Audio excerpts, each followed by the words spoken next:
diagnosed, and coordination of care that appears to them to be seamless.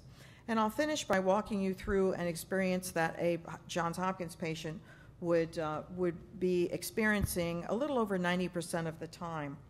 On day 0, the patient calls reporting that she has a new breast lump. She's given an appointment tomorrow for a diagnostic evaluation and a clinical breast exam by a nurse practitioner. Day 1, she has that diagnostic mammogram and ultrasound that shows a spiculated mass. A core biopsy is done that day in ultrasound. She also has an ultrasound of her axilla performed at the same time because of finding a suspicious lymph node on clinical exam. She has a survivor volunteer standing at her side while she's having this biopsy performed.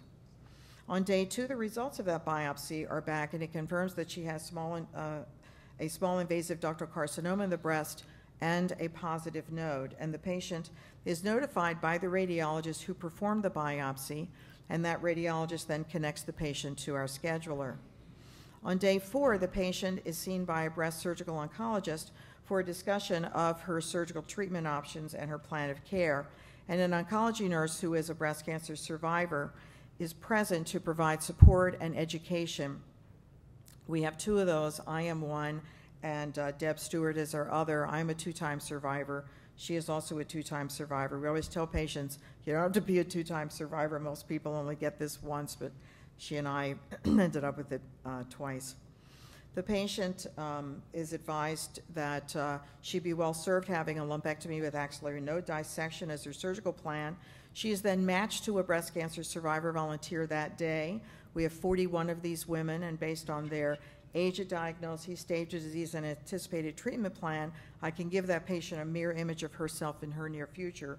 Stage 0 to stage 4, diagnosed as young as 22 and as old as 74. The patient meets with the OR scheduler before she leaves that day and goes ahead and gets on the OR schedule. Her pre-op tests are arranged and pre-op teaching is underway. The scheduler also arranged for those post-op appointments that I had mentioned with medical oncology and radiation oncology. Day 7, she is going to have a special 45-minute counseling and teaching session with a nurse practitioner regarding her pre-op teaching because she is going to have drains in. Day 8, she's in ambulatory surgery and has a wire localization lumpectomy performed, and again at her side is the survivor volunteer. Day 9 is when the nurse practitioner is meeting with her again. Day 13, she sees the surgeon for her post-op visit and for her full pathology to be reviewed. Day 22 in the hands of the medical oncologist, and a week following that for her consultation with a radiation oncologist. The oncology nurse survivor, as well as a survivor volunteer, is a touchstone all the way through her treatment. And of course, patients circle back to the surgeon, and that's the time that I see them again. But anytime they have a question, they have my email and my home phone and work phone.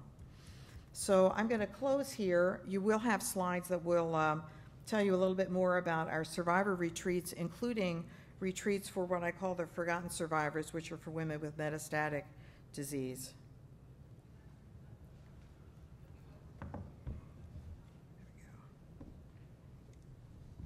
Thank you very much.